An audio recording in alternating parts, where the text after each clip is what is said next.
Et donc ce soir, nous allons évidemment avoir le gouverneur de la province. Bonsoir, monsieur le gouverneur.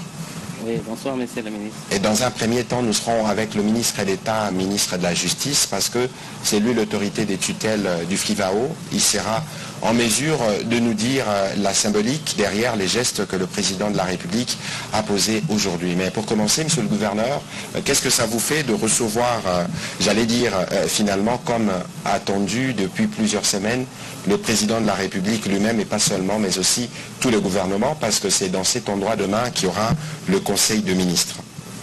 Merci beaucoup, monsieur le ministre. Ce n'est pas facile de recevoir le président de la République, tous les membres du gouvernement dans sa province. Et donc, je viens de recevoir le président de la République et presque tous les membres du gouvernement.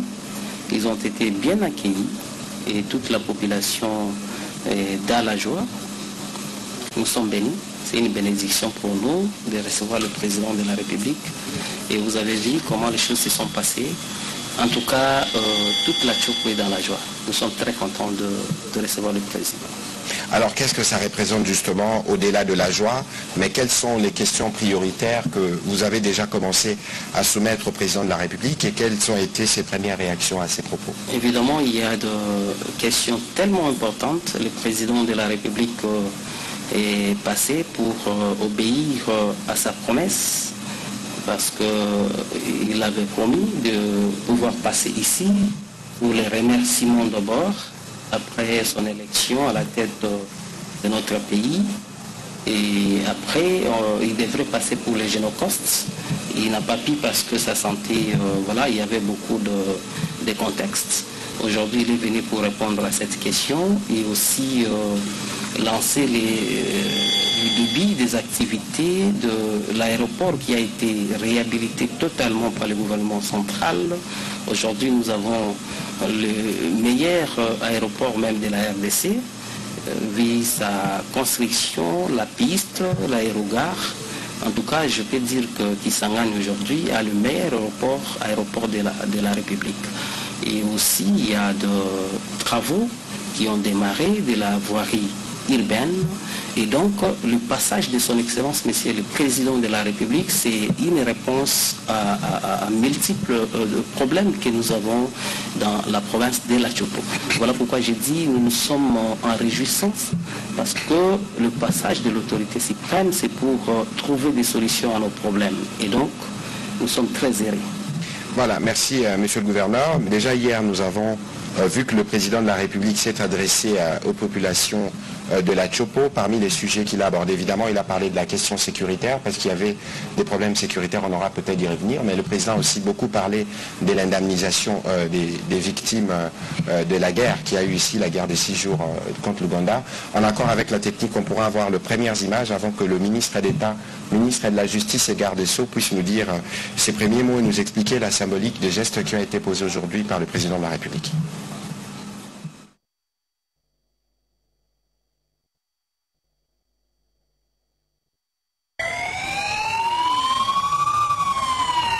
Au deuxième jour de sa mission d'itinérance à la Tchoupo, le chef de l'État, Félix-Antoine Tshisekedi Tshilombo, a débuté ses activités par une cérémonie d'hommage aux victimes du génocide pour des gains économiques génocost. Au site mémoriel du cimetière de la guerre des 6 jours, le chef de l'État a reçu d'amples explications sur les sites près du directeur général adjoint du FONAREV, Kevin Ngunga.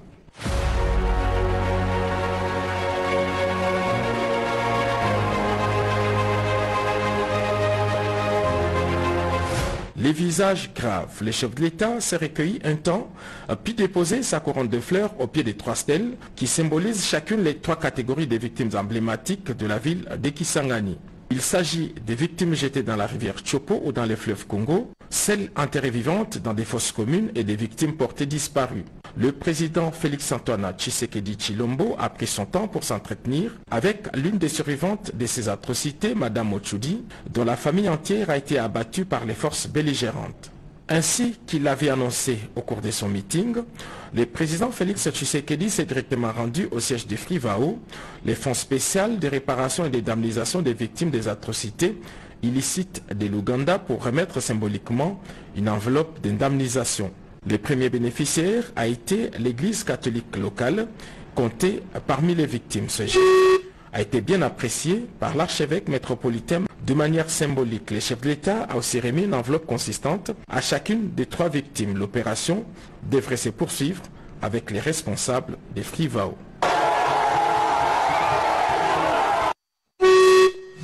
Monsieur le ministre d'État, vous êtes la Frivao est donc sous votre tutelle. Nous savons que depuis votre arrivée à la tête du ministère, c'est une question que vous avez suivie particulièrement, puisque je dois rappeler que vous êtes vous-même enfant de Kisangani et que vous avez personnellement vécu aussi les drames de la guerre. Nous nous rappelons encore de vos larmes au cours de la cérémonie qui a été célébrée ici. Qu'est-ce que ça représente d'abord, avant même de parler de la symbolique de gestes qui ont été posés, que le commandant suprême, le président de la République, se rende au siège des Frivao après avoir visité les mémorials pour rendre hommage aux compatriotes qui sont tombés du fait justement de la barbarie ougandaise? Vous savez, c'est un grand réconfort que le magistrat suprême, son Excellence Monsieur le Président de la République, chef de l'État, a apporté non seulement à toute la population de la Chopo et des Kisangani, mais aussi et surtout des victimes, dont nous-mêmes.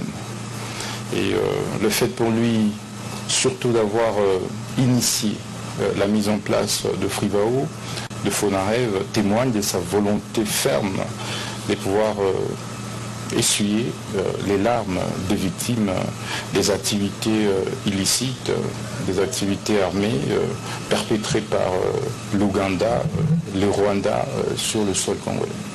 On a vu tout à l'heure qu'il y avait notamment l'Église catholique représentée aux côtés des victimes.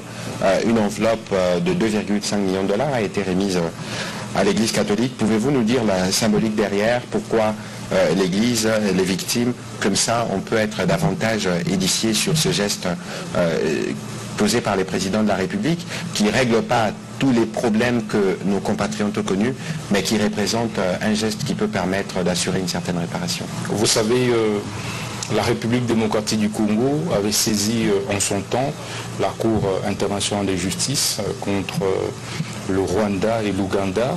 Et le Rwanda avait excipé sur l'incompétence de la Cour et celle-ci avait donc condamné l'Ouganda au paiement d'une certaine somme d'argent au titre d'indemnisation aux victimes pour ces activités illicites commises notamment ici à Kisangani.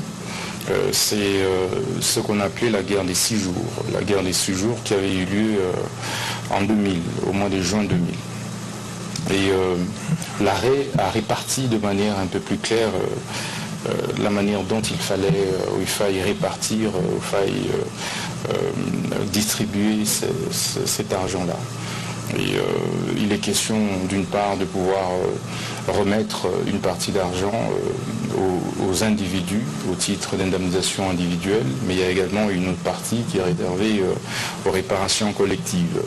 L'Église catholique ayant été fortement touchée, en tout cas pour ce qui concerne ces différents édifices, ces différentes bâtisses, entre autres la Procure, entre autres les Comboniens, certaines écoles comme où j'ai étudié, le collège Sacré-Cœur, et bien d'autres édifices de l'Église catholique qui étaient touchés. Alors, l'Église catholique, par l'entremise de Monseigneur Utembi, avait soumis sa demande de réparation de toutes ces bâtisses à Frivao.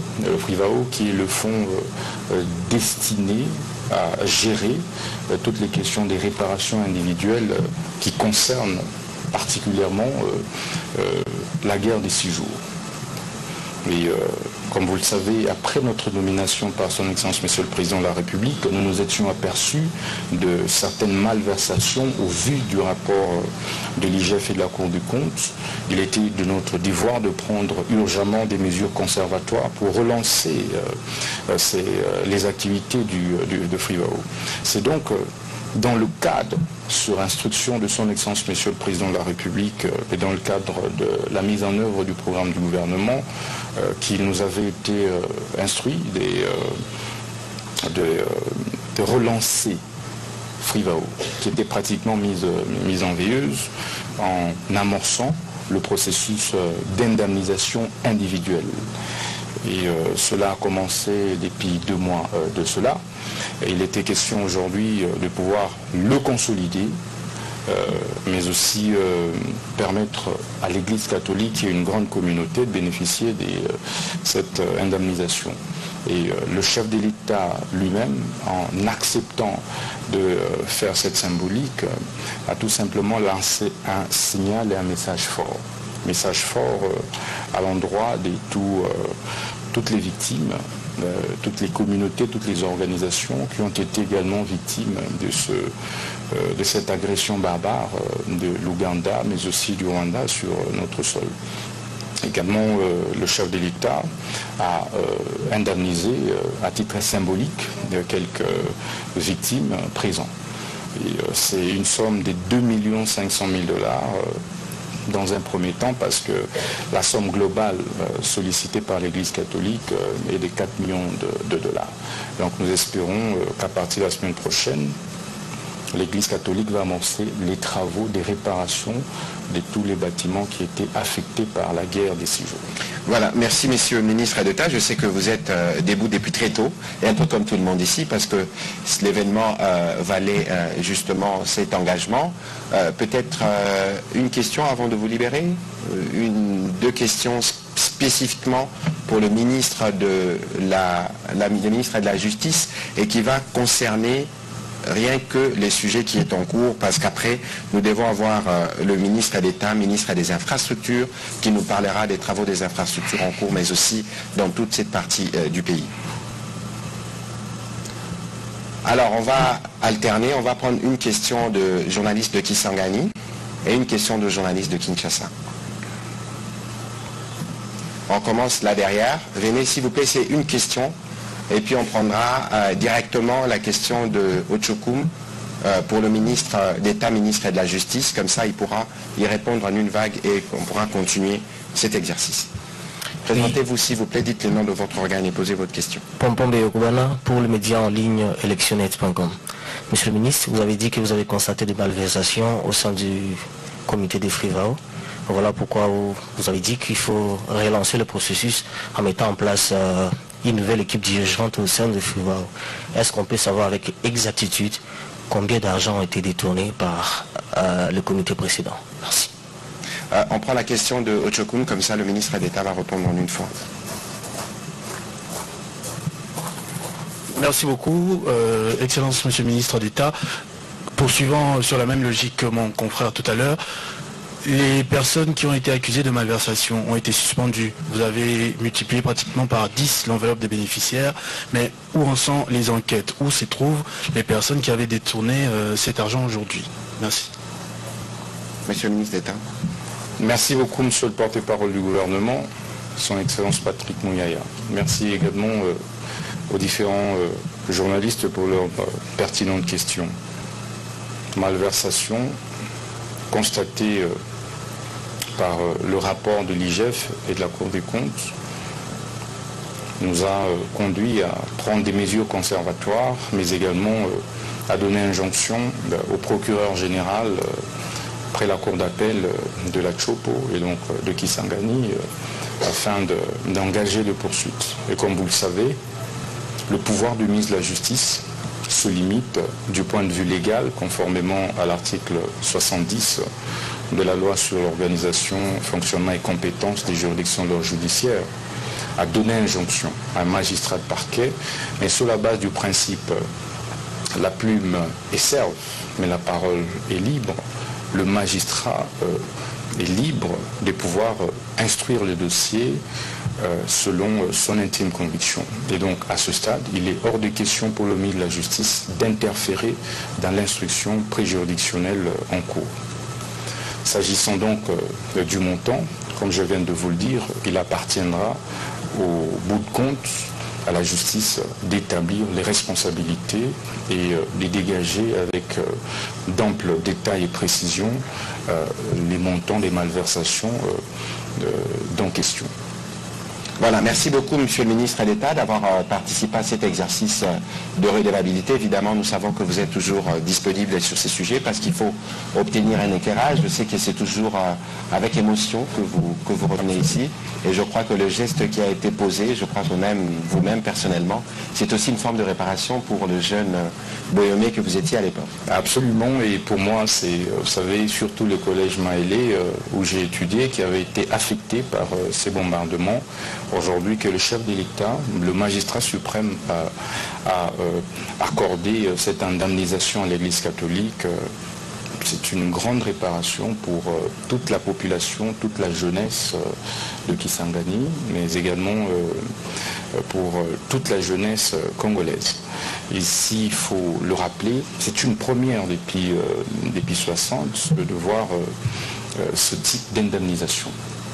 De voir un chef de l'État se déplacer non seulement de Kinshasa pour Kisangani, mais surtout de sa résidence vers non seulement le mémorial, mais aussi surtout le siège de Frivao.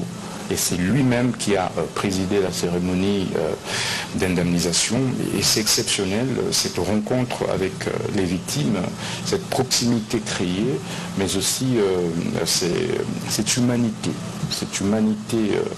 manifestée par le magistrat suprême devrait interpeller plus un, mais également témoigne de sa ferme volonté à lutter drastiquement contre toute forme d'agression et de barbarie de la part des armées étrangères sur notre sol, mais aussi une interpellation, une conscientisation, sensibilisation de la jeunesse à demeurer patriote. Que quelles que soient nos divergences internes, il est en tout cas peu patriote que d'aller s'allier aux forces étrangères qui sèment mort et désolation sur notre territoire. Voilà, Monsieur le ministre d'État, merci beaucoup de votre disponibilité parce que vous avez parlé de la question de la sécurité. Je le disais en début de ces briefings que la capitale ne s'est pas seulement déplacée à Kinshasa, mais tous les commandements militaires l'est aussi. Le président de la République a présidé donc en début de soirée aujourd'hui une réunion spéciale du Conseil supérieur de la défense où on n'a pas seulement parlé des questions sécuritaires dans la province, dans la grande province orientale, mais aussi dans tout pays en accord avec la technique. On peut avoir les résumés de cette réunion qui a été faite par le vice-premier ministre de l'Intérieur. Messieurs, merci. Asseyez-vous. Principalement faire le tour d'horizon des différentes zones de défense et se rassurer de la situation sécuritaire de l'état de la nation. Il a eu l'opportunité d'avoir tous les responsables autour de la table, il a reçu les informations et il nous a donné des instructions précises pour sécuriser l'état du territoire. Et ça a été un moment d'échange important. On a fait ensemble l'état des lieux et les instructions ont été données. Effectivement, et je crois que la Chopo et les provinces de la Grande Orientale auront aussi le bénéfice d'un conseil des ministres qui aura lieu demain, qui se tiendra dans la ville de Kisangani, qui permettra à ce que les différentes problématiques sécuritaires qui concernent la sous-région soient prises en charge et trouvent des réponses idoines.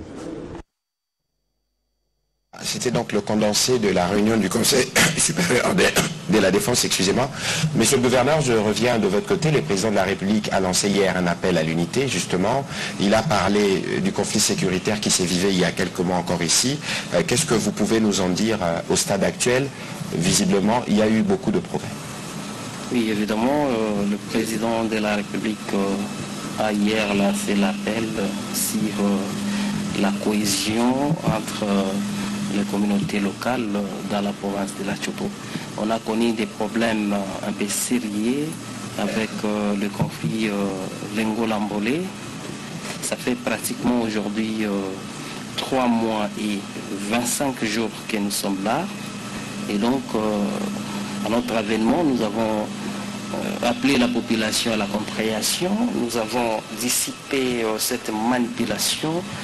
Aujourd'hui, nous sommes quand même dans l'accalmie totale, bien même qu'on n'a pas encore endigué totalement cette situation, mais nous sommes déjà dans un très bon départ. Et donc, nous appelons le gouvernement, parce qu'on a eu des échanges avec son Excellence, Monsieur le Président de la République, Et on a réfléchi autour de la pérennisation de l'accalmie que nous avons aujourd'hui. Et donc il y a des avancées très significatives autour de la question. Je pense que toute la population de la Tchopo en est témoin aujourd'hui. Et donc, ce que nous sommes en train de réfléchir, c'est comment, comme je viens de dire, pérenniser cette histoire et l'accalmie que nous avons aujourd'hui et voir comment nos frères et sœurs doivent regagner leurs liés respectifs. Et donc, il y a des préalables à mettre en place. On doit réconcilier les communautés au travers une table ronde et aussi voir comment, parce qu'il n'y a plus rien là-bas, il n'y a pas de cases, il n'y a pas de champs, tout a été vandalisé. Voir comment on peut trouver de maisons pour eux, il faut les intrants pour leurs travaux chapitres. Il y a un peu de préalable. Donc autour de ça, nous sommes en train d'y travailler. Je pense que dans les jours qui viennent, définitivement, nous allons pallier à cette situation. Voilà, merci beaucoup Monsieur le Gouverneur pour vos efforts et pour la clarté de vos réponses. On va, comme je le disais, on va passer à la deuxième partie de ces briefings qui sera consacrée aux infrastructures. Nous avons justement le privilège d'avoir nos ministres d'État, ministres des infrastructures. Je vous rappelle que vous étiez sur terrain tout à l'heure en inspection. Mais qu'est-ce que vous pouvez nous dire globalement sur les travaux d'infrastructure qui se font non pas seulement dans la province de la Tchopo, mais globalement dans la Grande Orientale et dans la partie est de la RDC, parce que je sais que vous êtes particulièrement occupé à travailler dessus. Bonsoir, Monsieur le Ministre Patrick. Bonsoir. Et bonsoir à tous. Bien, vous disiez effectivement que tout à l'heure, dans les après-midi, nous étions en mission d'inspection. Cela participe à notre programme global de réhabilitation et de modernisation des infrastructures de notre cher pays. Vous savez que notre pays est un pays continent et nous avons énormément de routes nationales, des voiries, et qui malheureusement sont dans un état de délabrement assez avancé. Et dans le programme du gouvernement, qui s'inspire de la vision de son Excellence Monsieur le Président de la République, nous avons levé l'option de moderniser toutes ces infrastructures. Voilà pourquoi j'étais aujourd'hui en visite d'inspection sur une des routes nationales les plus importantes de notre pays, la route nationale numéro 4. Parce que non seulement elle est importante pour notre pays, mais c'est aussi une route structurante dans le cadre de l'intégration régionale, pour ne pas dire africaine. Parce que la route nationale numéro 4 est le maillon qui traverse la République démocratique du Congo, mais qui part de Mombasa jusqu'à Lagos. Et il est important pour nous de moderniser cette route pour justement assurer cette connectivité, qu'elle soit nationale et même africaine, comme je le disais. Et donc cet après-midi, je me suis rendu sur terrain. C'est la troisième fois pour moi de faire cette visite. J'étais ici au mois d'août, il y a à peu près 2 mois. Et lorsque je m'étais rendu sur terrain, ici au PK 34, là où l'entreprise CCCC a fait sa base vie, j'avais pu me rendre compte que à partir de Kisangani, ici, la ville, juste ici, au PK 34, la route était dans un état, dans un piteux état. Et j'étais quand même assez heureux aujourd'hui de voir que cette même route que j'avais pris presque 1h30 à faire, aujourd'hui je l'ai faite pratiquement en moins d'une heure. Ça veut dire qu'il y a des travaux. Pour dire qu'il y a des travaux qui s'effectuent. Les travaux commencent à peu près au PK, on va dire au PK 23. À peu près. Monsieur le ministre, est-ce que vous pouvez juste faire une petite pédagogie pour nous dire PK c'est quoi? Comme ça c'est plus compréhensible pour ce qui nous suit. Point kilométrique. Voilà. C'est le langage, pardonnez-moi, ce langage un peu technique, mais c'est pour effectivement désigner à quel point nous sommes. Donc nous sommes pratiquement, comme je le disais, au PK 23, parce qu'ils ont commencé à partir de leur base vie, et ils sont en train de remonter vers Kisangani. Alors, la dernière fois quand je suis venu, je leur ai dit, écoutez, vous devez rendre cette route praticable. La modernisation, c'est ça l'objectif. Mais il faudrait qu'en attendant que la route soit construite, qu'elle soit praticable. Et nous leur avons demandé de le faire à partir de Kisangani jusqu'à la fin de la province de la Chopo, donc à plus ou moins 250 km, qui constitue la frontière entre la Chopo et l'Ituri, en leur disant que pendant que vous construisez, il ne faudrait pas que la population souffre de l'état de cette route. Et donc, ils ont commencé à mettre ça en application. Bien sûr, il faut le temps de la mobilisation, le temps que les équipements arrivent. Hier, disons le vendredi dernier, ils ont reçu un petit lot. Un autre lot se trouve sur le fleuve. Donc tout ça pour dire que nous suivons avec beaucoup d'attention les travaux qui sont faits sur cette partie.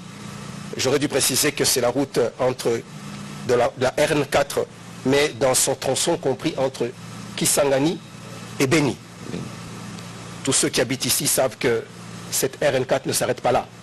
Parce qu'à partir de Kisangani, elle monte jusqu'à atteindre Bouta et aller jusqu'à la frontière avec la République centrafricaine, je pense que ça s'appelle Ndou, je pense. Le gouverneur connaît mieux la géographie du coin.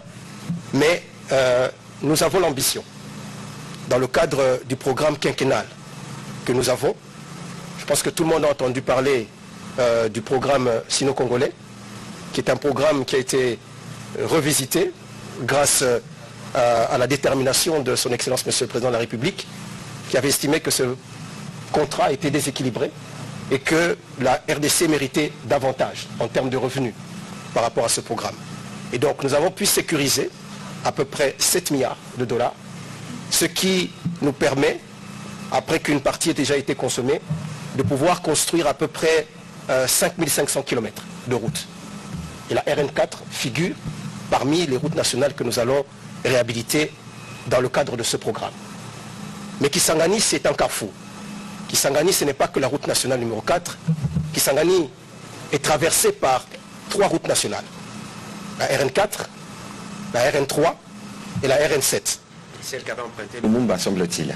La RN7, effectivement. En allant en passant par Kisangani. Je sais que des initiatives ont été prises par le gouverneur de province, parce que nous avions échangé à ce sujet, pour que des travaux déjà de réhabilitation commencent. Et donc aujourd'hui, il y a des entreprises qui ont été recrutées pour commencer la réhabilitation. Mais il s'agit là d'abord d'une réhabilitation, mais la modernisation viendra par la suite, parce que contrairement à ce qui était fait dans le passé, nous avons décidé que désormais, toutes les routes que nous allons construire doivent être précédées d'abord par des études. Il en dépend de la qualité des travaux. Parce que nous faisons des routes sans d'abord qu'il y ait eu des études approfondies, des études détaillées. Il est difficile d'avoir des résultats probants et que la route dure, si je peux m'exprimer de la sorte. Et donc, cette partie dont je parlais, non seulement la partie nord, c'est-à-dire celle qui quitte Kisangani vers Ndou, de la RN4, mais également la RN3 et la RN7 feront l'objet justement de ces investissements dont je viens de parler dans le cadre du programme sino-congolais. Toutefois, nous avons aussi une autre source de financement qui est le Trésor public, tout à fait, qui nous soutient également. Des efforts particuliers sont faits vraiment ces derniers temps par les Trésors publics pour soutenir tous les investissements dans le domaine des infrastructures routières. Il y a un dicton qui dit que là où la route passe, le développement suit. Oui, tout à fait. Donc c'est vraiment la clé du développement. À la base, il faut d'abord qu'il y ait des routes avant de penser à toute autre forme d'investissement dans les infrastructures. Il faut d'abord les routes. Parce que j'aime souvent dire que notre population peut construire des hôpitaux. Notre population peut construire des écoles.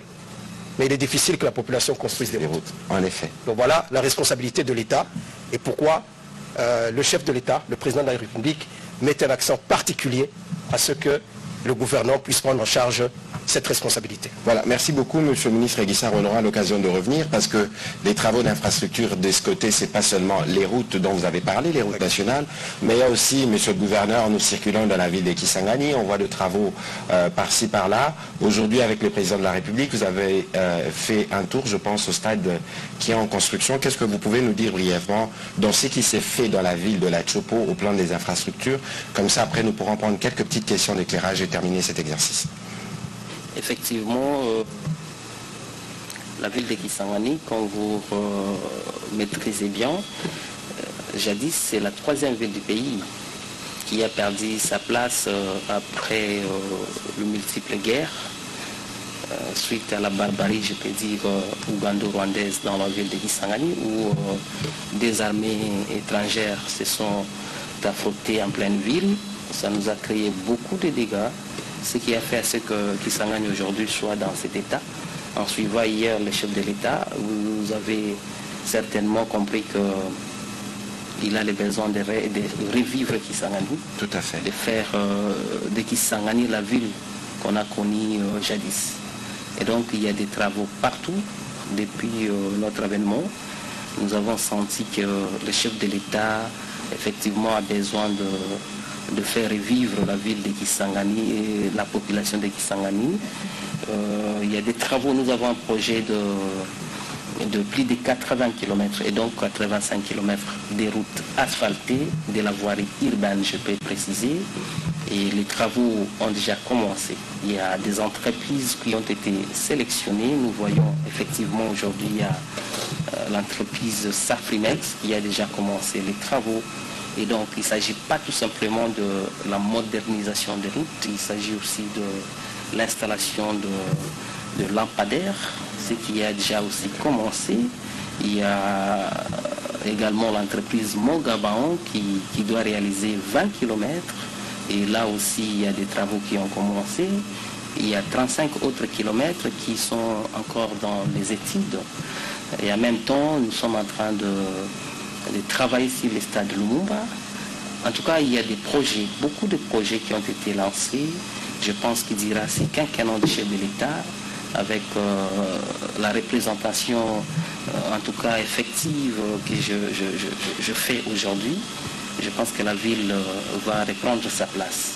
En tout cas, tout bouge en province orientale. Monsieur le ministre Aguissar, on reviendra peut-être sur l'événement attendu demain, à savoir l'inauguration de l'aéroport international de Bangoka sur fonds propres. Absolument. Sur ce fonds propre, vous aurez... Bien sûr, sur fonds propres du gouvernement. Mais il faudrait aussi signaler un projet très important qui va révolutionner l'habitat ici au niveau de la ville, non seulement de la ville de Kisangani, mais dans cette partie est de la République.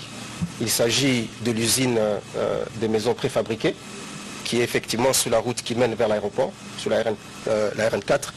Vous savez que c'est un projet qui avait été également financé, une usine qui avait été achevée, mais qui n'a jamais été mise en fonction. Nous en avons déjà parlé plusieurs fois en Conseil de ministres. Et la bonne nouvelle, c'est que le gouvernement vient de débloquer les moyens nécessaires pour que cette usine puisse commencer la production. Très bien. Donc nous allons, si l'agenda du chef de l'État le permet, faire la visite demain, parce qu'il s'agit là d'une opportunité qui peut changer effectivement l'habitat ici dans la province, pour ne pas dire dans le reste de la République. Et donc le président de la République est arrivé avec la première ministre et les gouvernements avec des bonnes nouvelles. Des solutions. Alors on va prendre rapidement quelques questions pour terminer cet exercice. On va prendre un journaliste qui s'engage, un journaliste de Kinshasa. On va commencer par Jacques Mukonkole, puis ce sera M. Cédric Kenina. Jacques Mukonkole, s'il vous plaît.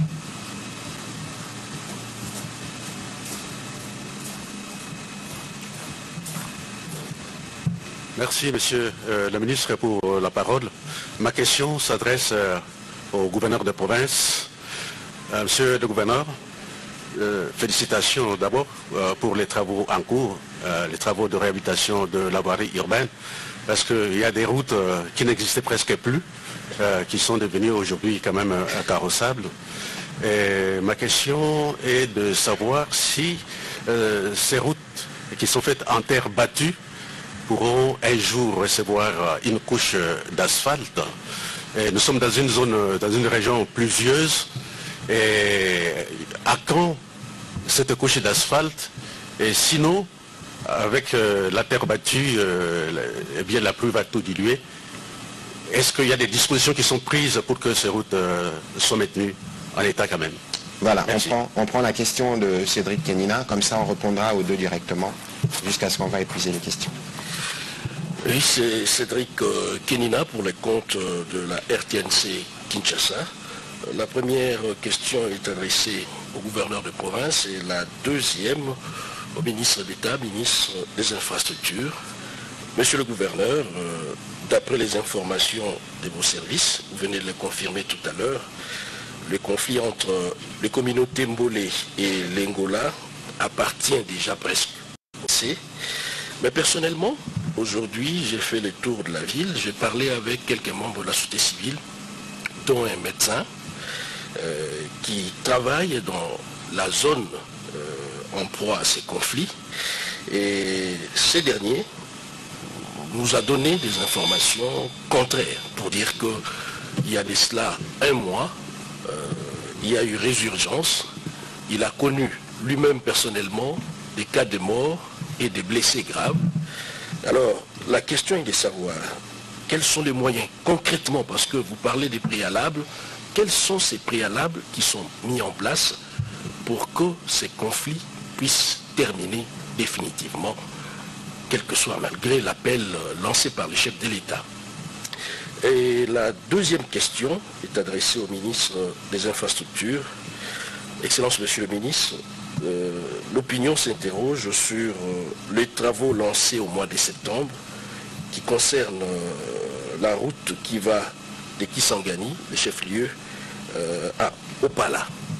Les travaux qui ont été lancés au mois de septembre.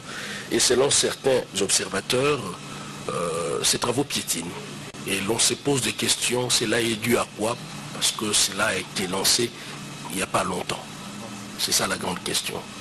Voilà, on va commencer par le gouverneur et puis on finira avec le ministre des Infrastructures, qui pourra sûrement vous compléter pour savoir si les routes des dessertes agricoles ne seront pas asphaltées. Merci beaucoup, cher ami, pour la question de savoir si les routes de la voirie urbaine que nous faisons pourront peut-être un jour être revêties en bitume. Moi, je pense que nous devons accepter de commencer quelque part. Nous devons accepter de commencer quelque part. Toutes ces routes étaient dans l'état de délabrement très très avancé et nous avons commencé quelque part. Il n'y a pas 6 mois même que nous sommes à la tête de la province. Nous avons initié les travaux, vu la volonté que nous avons exprimée. Le premier des Congolais n'a pas baissé les bras, il a décidé pour qu'il nous accompagne, Voilà pourquoi je viens de vous annoncer. Je viens de vous annoncer l'asphaltage de plus de 80 km, c'est que 85 km. Dont 53 km, les travaux sont déjà lancés. C'est pour pouvoir bitumer tout ce que nous faisons en terre bâtie. Et donc, je ne peux pas me répéter dans ça. En tout cas, gardons notre patience. Je pense que dans moins de 5 mois, vous verrez déjà les premières routes être asphaltées. Vous avez, d'ailleurs, nous vivons avec vous, vous êtes en train de voir comment la route aéroport international de Bangoka est en train déjà d'être asphaltée. C'est quelque chose de plus de 3 décennies qu'on n'a pas connu ça à Kisangani. C'est une route de 17 km. Et donc les travaux ont commencé comme de la blague. Aujourd'hui, l'asphaltage a commencé. Et donc, après quelques mois, nous allons avoir une route aéroport qui respecte les normes. Et donc, il y a des projets dont nous pouvons accompagner. Il ne faut pas tout simplement rester opposant parce qu'on doit l'être. Il faut accepter ce que le chef de l'État est en train de faire et avec le suivi du gouvernement. Je pense que c'est un peu ça. Et pour le conflit Lengo-Lambolé, avant d'arriver, je voulais aussi toucher un tout petit peu la question par rapport à la route Opala. C'est une route nationale, c'est la RN7. C'est la route qui nous amène jusqu'à Kinshasa. Et donc, la route traverse 4 provinces. Il y a la province de la Chopo, il y a la province de la Chouapa, il y a le Sankourou et le Kasaï central. Et donc, le ministre, dans son introduction, a dit qu'il y avait des études, parce qu'on ne voudrait plus faire des choses précaires. Et donc, il y a des études qui se font sur cet axe-là. Alors, c'est une route très importante qui relie d'ailleurs des océans. L'océan Indien et l'océan Atlantique. Parce que vous pouvez quitter Dar es Salaam, Mombasa jusqu'à Kisangani en véhicule. C'est aussi possible, si on faisait la RN7, de quitter Kisangani jusqu'à Kinshasa, Matadi, et on est sur l'océan Atlantique. Et donc c'est une route importante même pour le développement de ces pays. Mais en attendant ces études et les travaux de modernisation, nous ne pouvons pas, il y a des Congolais qui veulent quand même aujourd'hui emprunter des routes avant leur passage parce qu'on ne sait pas quand est-ce que nous allons effectivement quitter cette terre, à moins celui qui va quitter avant que ces travaux commencent puisse ne serait-ce qu'effectuer un petit voyage dans une route à moitié IMA. Voilà pourquoi nous avons lancé ces travaux-là en terre bâtie. C'est provisoire, nous le faisons pour permettre d'abord qu'il y ait d'activité. Les travaux avancent, il n'y a pas longtemps qu'on a lancé ces travaux. Et nous devons, en tout cas, Congolais, nous devons savoir comment la chaîne des travaux se réalise. On ne peut pas signer un contrat aujourd'hui et vous voulez que de manière spontanée, tout soit fait le même jour. Quand on signe un contrat, il y a aussi une phase de mobilisation. Mobilisation des efforts, des enjeux et tout. On vient de signer un contrat avec une entreprise qui a commencé les travaux. Effectivement, aujourd'hui, nous sommes déjà au PK16, je pense. Et il y a une phase de mobilisation. Les enjeux sont en train de venir, mais on se débrouille d'abord avec le peu d'enjeux qu'on avait. Et les choses avancent déjà, nous sommes au PK16. Même les 16 km là, on n'en avait pas, même 1 km. Mais lorsqu'on est déjà à 16 km et on avance progressivement, je pense qu'on en avait discuté avec le ministre qui a la compétence. Donc c'est une route nationale. Le ministre national est là. Peut-être demain, nous allons effectivement effectuer une descente sur terrain pour voir comment les choses avancent. Et aussi, c'est la même chose qui se fonde vers la route nationale numéro 4. Sa partie Kisangani, Banalia jusqu'à Bouta. Et donc nous sommes déjà au PK 45, là aussi les choses avancent. Et donc nous devons avoir l'habitude d'accepter ce que déjà les autres font. Ce sont des efforts, c'est ce qu'on n'en avait pas, bien même que ça va de notre obligation. Et donc pour ça, ayez votre apaisement. Pour ce qui est des conflits Lingo-Lambolé, évidemment, je disais, il y a des avancées. Avant notre avènement, les gens s'entretuaient chaque jour et ça passait pas 2 jours sans enregistrer 20, 15, 30 morts. Depuis qu'on est là, et une fois investi, j'ai quitté Kinshasa, je suis arrivé ici, sur les instructions du chef de l'État que je représente ici en province. J'ai effectué un déplacement direct à Lubunga. J'ai tenu un meeting, j'ai sensibilisé la population. J'avais vite compris qu'il y avait la manipulation toute de la question, mais mes frères et sœurs m'ont compris. Et jusqu'aujourd'hui, vous voyez que la ville est vivable. Nuit était cela, même les chefs de l'État ne pouvaient pas tenir les meetings. Je pense que pendant la campagne, nous étions ici avec vous. Vous avez vu ce qui s'était déroulé ici à la place de la Poste. Les chefs n'avaient même pas pu passer nuit ici. C'était sur la désolation rencontrée. Le chef, après son meeting, il est parti passer nuit à Bunia. Et cette fois-ci, je pense que son Excellence, Monsieur le Président de la République, est très content de trouver la ville de Kisangani dans le calme. Je venais aussi de dire, c'est la calmie précaire que nous en avons aujourd'hui. Il est de notre obligation de pouvoir pérenniser la calmie là, et pour le refaire, il y a des préalables, comme je venais de dire. Il faut réconcilier les communautés parce qu'il y a eu suffisamment de manipulation et d'incompréhension. Nous devons mettre les gens autour d'une table pour réfléchir comment on doit se pardonner mutuellement. Et trouver des solutions durables et voir comment réinstaller les populations, comme vous l'aviez dit. Tout à l'heure, on va essayer d'avancer, Monsieur le ministre d'État. Il y avait des volets des questions qui vous concernent, mais il y a quand même quelque chose que le gouverneur a dit qui m'a touché, c'est quand même 17 km de route pour arriver à l'aéroport de Bangoka. Donc ce n'est pas simplement l'aéroport qu'on fait, mais c'est aussi faciliter l'accès des Boyomé et de tous ceux qui passent par cette ville à l'aéroport. Tout à fait.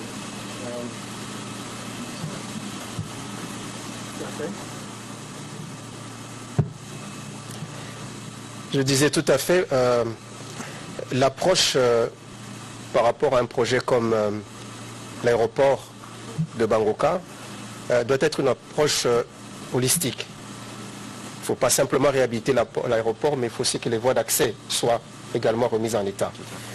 Et vous savez que la route qui mène vers l'aéroport fait partie de la route nationale numéro 4. Alors, il faut la traverser pour pouvoir continuer. Et donc, il était important que l'on puisse, à partir de la ville, réhabiliter, moderniser, je ne dirais pas réhabiliter, mais moderniser cette route pour que l'on puisse accéder effectivement à l'aéroport. Et ce contrat qui a été signé au niveau de la province est soutenu par le gouvernement central. Et donc, cette route va être bitumée. Je voulais, en répondant, pour compléter d'ailleurs ce que le gouverneur a dit tout à l'heure au journaliste qui posait la question sur la route entre Kisangani et Opala, il faut toujours avoir à l'esprit que lorsqu'on parle de projet de route, il y a 4 éléments importants. Ce sont les études, c'est le contrôle des travaux, ensuite c'est, on va dire, la maintenance de la route, une fois que vous avez achevé le projet, la maintenance de la route, et tout ça est lié au financement. Parce que toutes ces étapes, il faut avoir les moyens pour pouvoir les financer. Sinon, vous aurez toujours un projet qui boite quelque part. Et donc, les efforts qui sont entrepris actuellement par la province, parce que, comme l'a précisé le gouverneur, le projet actuel ou le contrat actuel qui prend en charge cette route est un contrat provincial. Il a voulu anticiper sur le projet que nous, au niveau du gouvernement central, nous devons financer, parce qu'il s'agit d'une route nationale. Il s'est dit, je ne vais pas laisser ma population dans cet état, ou dans ces difficultés. Commençons quelque chose. Mais ce n'est pas ça le projet définitif. Voyez-vous, c'est question de la rendre carrossable pour assurer la circulation entre ces deux entités. Mais cela est pris en charge au niveau du gouvernement central pour ce qui concerne sa phase de modernisation. Voilà pourquoi tout à l'heure, dans l'introduction, je parlais de cette approche que nous avons aujourd'hui de dire commençons d'abord par les études. La RN7 est une route qui vous fait pratiquement 1000 km pour quitter le Kisangani jusqu'à atteindre la route nationale numéro 1, effectivement, pratiquement au niveau du lac Mukamba. Et il a dit que ça pourrait nous permettre d'aller jusqu'à Kinshasa, mais pas simplement à Kinshasa, parce que de l'autre côté, vous pouvez aller vers le Kasaï et jusqu'à atteindre le Katanga un peu plus loin. Donc il s'agit là d'une dorsale. Nous considérons la RN7 comme une dorsale qui va connecter la partie nord de notre pays, à partir de Kisangani, à la partie, on va dire, sud-centre, qui serait la RN1. Et donc, dès l'année prochaine, dans le cadre du programme sino-congolais, nous avons lancé les études. Déjà maintenant, c'est en cours. Nous avons positionné 3 bureaux d'études, parce que la distance est longue, qui sont en train d'étudier. Et dès que le rapport sera finalisé, nous allons maintenant entamer les travaux d'exécution. Et la particularité cette fois-ci, comme je l'ai dit, nous voulons respecter les 3 phases.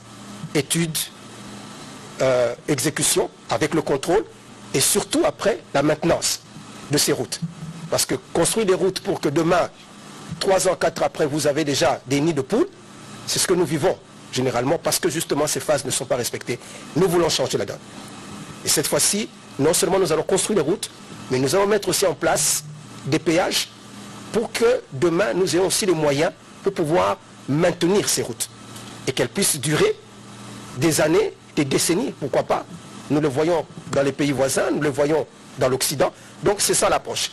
Et cela est valable tant pour cet espace dont vous parlez, donc la RN7, mais nous ferons exactement la même chose tant pour la RN4 dans toute sa longueur que pour le reste des routes nationales. Permettez-moi d'enchaîner en disant que le programme que nous avons actuellement, c'est un programme de modernisation d'à peu près 12 000 km. En fait, notre pays, la République démocratique du Congo, à cause de sa dimension continentale, si nous prenons que le réseau routier d'intérêt général, c'est-à-dire ce réseau qui permet de connecter par route bitumée toutes les capitales ou tous les chefs-lieux des provinces. Si nous ne prenons que ça, nous avons un réseau d'à peu près 58 000 km. 58 000 km, c'est peut-être quitter de l'Europe du Nord vers l'Europe du Sud. Vous comprenez? Alors que vous êtes dans un seul pays, qui est la RDC. Donc, nous avons l'ambition de pouvoir construire ces 12 000 km, en réalité juste pour rattraper notre retard. Parce que nous avons pris un retard incroyable, même par rapport à aux pays voisins. Nous devons arriver à la moyenne africaine d'asphaltage qui touche à peu près les 25%, alors que nous sommes aujourd'hui encore autour de 5%. Ce qui, pour un pays avec l'ambition de notre pays, de notre chef de l'État, nous ne pouvons pas accepter cette situation. Et voilà pourquoi nous nous battons, tant avec les moyens du programme sino-congolais qu'avec les moyens du Trésor public, mais aussi avec d'autres programmes tels que la mise en concession de certaines routes, ou encore avec les partenaires techniques et financiers, Banque mondiale, BAD. Nous voulons justement atteindre cet objectif dont je venais de parler, de construire 12 000 km dans les 5 ou 6 années qui viennent. Voilà pour votre réponse. Voilà, donc si on imagine qu'une route, 1 km coûte $1 million, c'est 12, faites le calcul. C'est 12 milliards qui seront investis. Il est minuit 30 à Kisangani. Je crois que les questions, il y en a sûrement. On pourra continuer dans un autre cadre de change parce que demain très tôt, les gouverneurs comme nous tous, nous devons être à pied d'œuvre parce que c'est demain ici que se tiendra le Conseil de ministres. Le Conseil de ministres qui parlera évidemment de la situation du général du pays, mais fera un focus aussi sur la situation de la Grande Orientale. Mais c'est pourquoi le président de la République est ici. Il y avait des préoccupations et le président de la République avait annoncé hier, notamment sur la poursuite de la gratuité. Nous savons qu'il y a des problèmes d'électricité et nous savons qu'il y a des problèmes de la monnaie, etc., suivant les questions qui sont arrivées. Mais demain soir, vous suivrez le compte-rendu que nous pourrons éventuellement faire en direct de l'aéroport de Bangoka, parce qu'il sera question après l'inauguration pour les compatriotes congolais de prendre rendez-vous avec ces lieux qui marquent la relance justement de cette province qui est la 3e province au sens économique du pays. Peut-être, monsieur le gouverneur, pour conclure, qu'est-ce que vous pouvez dire aux Boyomais qui se mobilisent nuit et jour pour faire du séjour du président de la République dans votre ville un séjour historique? Merci beaucoup, monsieur le ministre. Tout simplement, je voudrais demander ou appeler mes frères et sœurs à continuer à faire confiance. Ils l'ont voté, vous l'aviez voté, et vous devez continuer à lui faire confiance, le président de la République. Vous lui avez accordé 5 ans, et on est à moins de 10 ans. Nous voyons déjà comment la ville est en train d'être transformée, et voire même la province. Et donc, je pense que 5 ans, ici, nous allons évidemment voir un changement. Il faut avoir la foi et accordons l'État au président de la République, accordons l'État aussi au gouverneur de province qui ne dort pas, vous en êtes témoin, donc on se bat ensemble. Et donc, je souhaite en tout cas un très bon séjour au président de la République dans ma province. Nous l'aimons beaucoup, les Tchopolais et Tchopolaises lui font confiance. En tout cas, monsieur le ministre, nous sommes très émis de joie. Merci. Voilà, merci beaucoup, monsieur le ministre d'État, monsieur le ministre Guissaro, merci.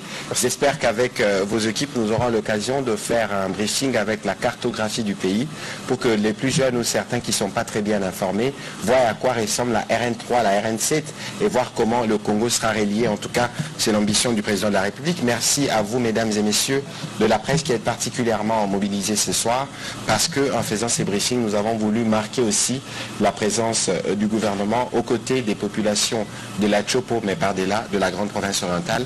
Merci et bonsoir chez vous. Merci. Merci.